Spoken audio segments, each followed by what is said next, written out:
सत्यवादी संगीत महाविद्यालय तीन दिनिया ओडिसी नृत्य कर्मशाला अनुष्ठित।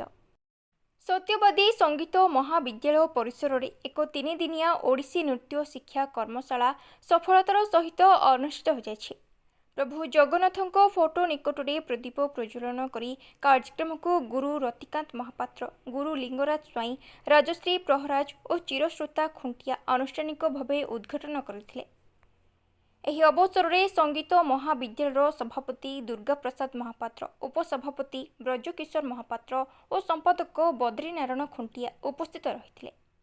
ତିନି ଦିନିଆ ଏହି ତାଲିମ ଶିବିରରେ 18 ଜଣ ଓଡ଼ିଶୀ ନୃତ୍ୟ ଶିକ୍ଷକ ବିଭିନ୍ନ ସ୍ଥାନରେ ନୃତ୍ୟ ପରିବେଷଣ କରୁଥିବା କଳାକାରମାନେ ଯୋଗଦେଇ ଗୁରୁ ରତିକାନ୍ତ ମହାପାତ୍ରଙ୍କ ନିକଟରୁ ସଠିକ୍ ନୃତ୍ୟ ଭଙ୍ଗିମା, ଶରୀରର ସମନ୍ୱୟ ଓ ପାରମ୍ପରିକ ଶୈଳୀ ସମ୍ବନ୍ଧୀୟ ପ୍ରଶିକ୍ଷଣ ଗ୍ରହଣ କରିଥିଲେ।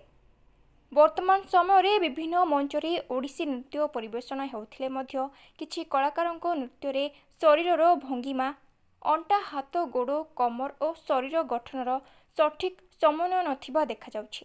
ସେହି ଭୁଲଗୁଡ଼ିକୁ ସୁଧାରି ଓଡ଼ିଶୀ ନୃତ୍ୟର ଶୁଦ୍ଧତା ରକ୍ଷା କରିବା ଉଦ୍ଦେଶ୍ୟରେ ଏହି କର୍ମଶାଳା ଆୟୋଜନ କରାଯାଇଥିଲା। 49 ବର୍ଷରେ ପଦାର୍ପଣ କରୁଥିବା ସତ୍ୟବାଦୀ ସଙ୍ଗୀତ ମହାବିଦ୍ୟାଳୟକୁ ଚୟନ କରି ଏଠାରେ ତାଲିମ ଶିବିର ଆୟୋଜନ କରାଯାଇଥିବାରୁ ସଂସ୍ଥା ପକ୍ଷରୁ ଗୁରୁ ରତିକାନ୍ତ ମହାପାତ୍ରଙ୍କୁ ଧନ୍ୟବାଦ ଜଣାଯାଇଥିଲା। ସମ୍ପାଦକ ବଦ୍ରିନାରାୟଣ ଖୁଣ୍ଟିଆ କାର୍ଯ୍ୟକ୍ରମକୁ ସୁଚାରୁ ଭାବେ ପରିଚାଳନା କରିଥିଲେ। ପୁରୀରୁ ମନୋଜ କୁମାର ବଳିଆରସିଂଙ୍କ ରିପୋର୍ଟ, ଜିଲ୍ଲା ଖବର।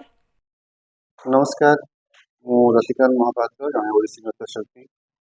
आज आमर जो ये वर्कशॉप आयोजन कराई सृजन तरफ तार मुख्य उद्देश्य है गुरु प्रवचन महापात्र जो शैली तार प्रचार एवं प्रसार तो बहुत है, किंतु विशेषकर सृजन तरफ यहाँ गोटे उद्यम जे आमे ओडिशा बाहर जाकि बहुत आमे तार आयोजन करुछु, प्रोग्राम करुछु, किंतु एठी ओडिशा रे जति आज साक्षीगोपाल रे हला, भद्रक रे किछ दिन तळे हेतिला एवं ओडिशार इंटेरियर जगह को जाइए जो हुए तो ओडिसी नृत्य ठीक भाव में पहुँची पारे, तार निज परिचय नहीं जापारे, से सबू जगार जाकि ओडिसी नृत्यर प्रचार और प्रसार करने सृजन तरफ यहाँ गोटे उद्यम आम करूँ।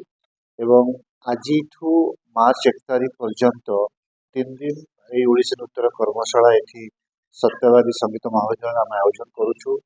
पुरी रे एवं साक्षीगोपाल समस्त नृत्यशिल्पी मानक आम स्वागत करूँ। बहुत पिला करने तो यहाँ गोटे सृजन तरफ ओडिशा तरफ एवं प्रत्येक ओडिसी नृत्य शिल्पी तरफ यहाँ गोटे चेष्टा जे आम ओडिशार जो गर्व ओडिसी नृत्य ताकू नहीं ओडिशार प्रत्येक कोण अनुकोण में नहीं पहुँचेवाई, जमी आम सब जानी आम 3 जन जाक गुरु अच्छा आम तीन स्तंभ बोली मानु, गुरु पंकजचरण दास, गुरु देवप्रसाद दास, गुरु प्रवचन महापात्र। से माने जो काम करी जाइछांती से काम को आहरी केमिति आमे आगो को नहीं जीवा, तार शुद्धता, तार परंपरा, तार संस्कृति को नहीं तार गोटे गोटे अनन्य चेष्टा आम मान तरफ सृजन तरफ एवं आमे समस्त ओडिया गर्वित हवा कथा जे आम ओडिसी नृत्य आज पृथ्वीर 150 रु ऊर्ध्व देश रे अभ्यास करा जाउछे एवं से नृत्य शिल्पी माने ओडिशा को आसुचंती एवं आम ओडिशार शिल्पी माने जाइए से नृत्य प्रदर्शन करुछंती। तो यहाँ गोटे बहुत गर्वर विषय आम मान तेणु ता भितर यहाँ गोटे सृजन तरफ गोटे चेष्टा जे आम ओडिशार प्रत्येक कोण अनुकोण को जाकि ओडिसी नाचर प्रचार एवं प्रसार कर।